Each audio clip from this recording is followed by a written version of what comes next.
మీ అభిరుచికి తగ్గ సరికొత్త డిజైన్స్ తో వస్తుంది మర్రి గోల్డెన్ డైమండ్స్. ఏప్రిల్ 12న విక్టరీ వెంకటేష్ గారి చేతుల మీదుగా గొప్ప ప్రారంభం. నమస్కారం, వెల్కమ్ టు ఐ డ్రీమ్. నేను మీ విజేత. ప్రస్తుతం మనతో పాటు ఉన్నారు ప్రముఖ ఆధ్యాత్మికవేత్త డాక్టర్ అనంతలక్ష్మి అమ్మగారు. ఇప్పుడు అమ్మతో మాట్లాడి మన సందేహాలన్నింటినీ నివృత్తి చేసుకుందాం, మరిన్ని మంచి మంచి విషయాలు అడిగి తెలుసుకుందాం.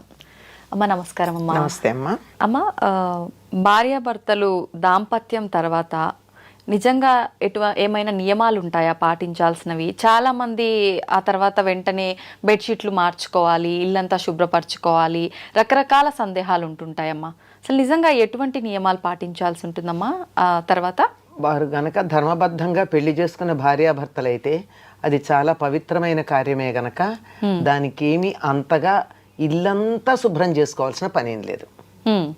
ఒకటి మంచి పనే కదా, రాబోయే తరాలని తయారు చేసేటటువంటి ఒక పవిత్రమైనటువంటి కార్యం అది. అది అందుకే ముందరే చెప్పారు, ధర్మబద్ధంగా వివాహం చేసుకున్న భార్యాభర్తలైతే అని. కాకపోతే దానంత చెత్త పని ఇంకోట్లేదు, అంతే కదా. అవునమ్మా. అలాంటిది దానికోసం ప్రత్యేకంగా దుప్పట్లవి మార్చాలా అంటే పరిస్థితులను బట్టి. ఎట్లాంటి పరిస్థితులు అంటే అందరూ వచ్చి మంచాల మీద కూర్చునేవాళ్ళు అలాంటివి ఉంటే ఇంకోళ్ళు దాని మీద కూర్చోకూడదు గనక ఆ మంచం మీద దుప్పట్లు మార్చుకోవాలి. ఎవరి మంచం మీద వాళ్లే ఉండడం, ఇతరుల మంచాల మీద కూర్చోకూడదు అనే సంస్కారం ఉన్నటువంటి వాళ్ళు ఉన్న చోట ఈ దుప్పట్లు మార్చాల్సినటువంటి అవసరం లేదు. మామూలుగా 4 రోజులకో 5 రోజులకో మార్చుకుంటాం కదా, అంతవరకు సరిపోతుంది. అంతేగాని ఇల్లు కడుక్కోవడం, అవన్నీ బెడ్షీట్స్ మార్చేయడం, ఇలాంటివన్నీ చేయాల్సినటువంటి పని ఏమీ లేదు, ధర్మంగా అయినట్టయితే. తర్వాత ఈ మంచం మీదే పిల్లలు వచ్చి పడుకుంటారు, ఫ్రెండ్స్ వచ్చి ఈ మంచాల మీదే కూర్చుంటారు. ఇప్పుడు అదొక ఫ్యాషన్ అయిపోయింది కదా, పూర్వం ఉండేది కదా అది. అలాంటి ఉన్నప్పుడు మాత్రం మార్చుకోవాలి, లేకపోతే అక్కర్లేదమ్మా. తర్వాత ఆడవాళ్ళు తల స్నానం చెయ్యాలి, అలాంటివి ఏం లేవు.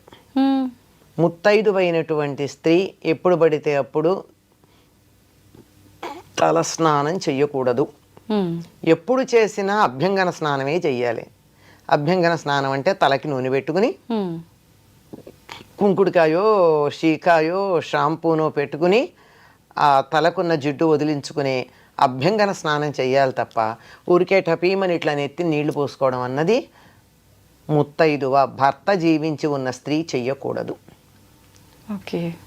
అది చాలా అశుభం. అమ్మ, మరి ఇప్పుడు అలా మార్చాలి అయితే పురుషులు మాత్రం తప్పనిసరిగా తల స్నానం చేయాలి.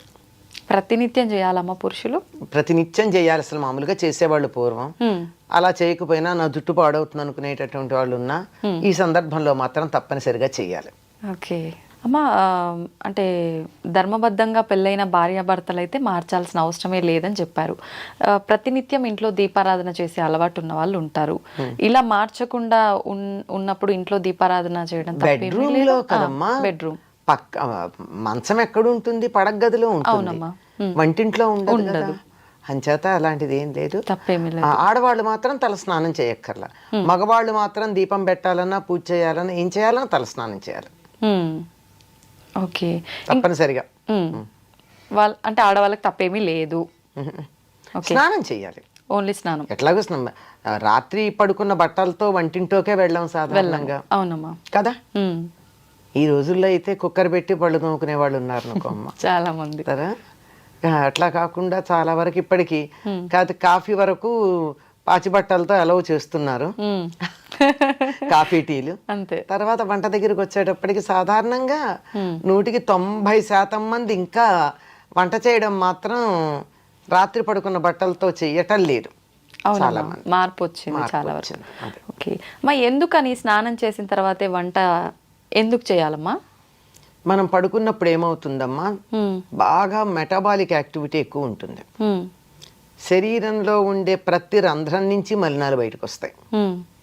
కళ్ళు పళ్ళు ఇలాంటివన్నీ కడుక్కుంటాం కదా, కానీ ఈ రోమకూపాల్లోంచి కూడా స్వేదం బయటకు వస్తుంది. అవునమ్మా.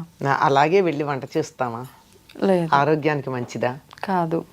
అది చెప్తారు, ఎక్కువగా మనిషికి చెమట పట్టేది రాత్రి పడుకున్నప్పుడే, చాలా పడుతుంది.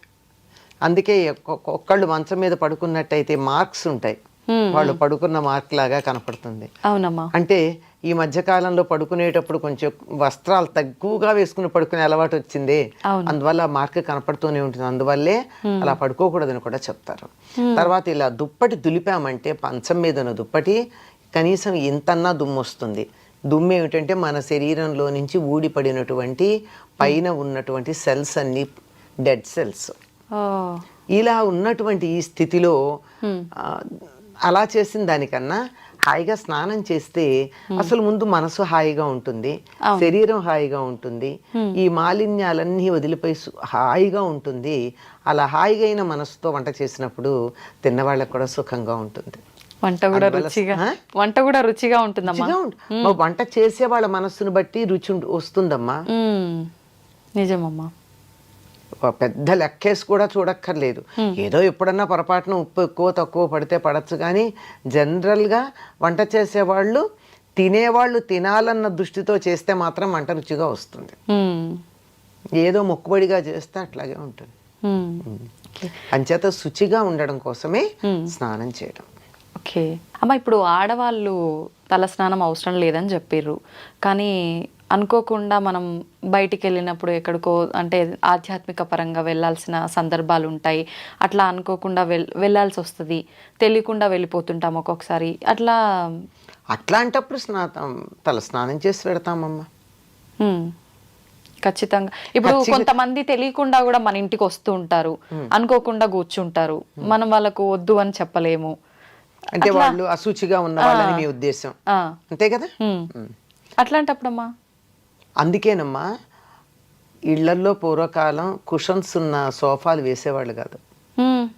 కొయ్య కుర్చీలకి ఏం తప్పే ఉంది, ప్లాస్టిక్ వచ్చి పెడతారు, అంతే అయిపోతుంది. ప్లాస్టిక్ చెక్కకు వీటికి తప్పు ఉండదా అమ్మా? దే ఆర్ నాట్ కండక్టర్స్ కదా. ఓకే. అంచేత వాటిని మనం తుడుచుకున్న నీళ్ళు వేసి కడిగినా ఏం అవ్వవు. అంచేత వాళ్ళు వచ్చి వెళ్ళిన తర్వాత మనకేం సమస్య లేదు. మనకి తెలిస్తే కాస్త పసుపు నీళ్ళు చల్లుకుంటాం వాటి మీద, లేకపోతే మనం చేయగలిగింది ఏం లేదు. అది వాళ్ళకు ఉండాలి, ఎవరికి వాళ్ళు. పైగా మనం పూజలును పారాయణలు జపాలు లాంటివి కుషన్స్ ఉన్న వాటిల్లో కూర్చొని చేయకూడదని చెప్పడానికి కలిగిన కారణం అదే. ఓకే. ఎక్కడ పడితే అక్కడ చేయం కదమ్మా, పారాయణ చేస్తున్నాం, ఏదో రకరకాల పారాయణలు చేస్తున్నారు కదా ఈ మధ్య. ఆ చేసేటటువంటి పారాయణ చేసేటప్పుడు మనం శుచిగా ఉతికారేసినటువంటి వస్త్రం కట్టుకుని అంతే, అంతకు చాలమ్మా.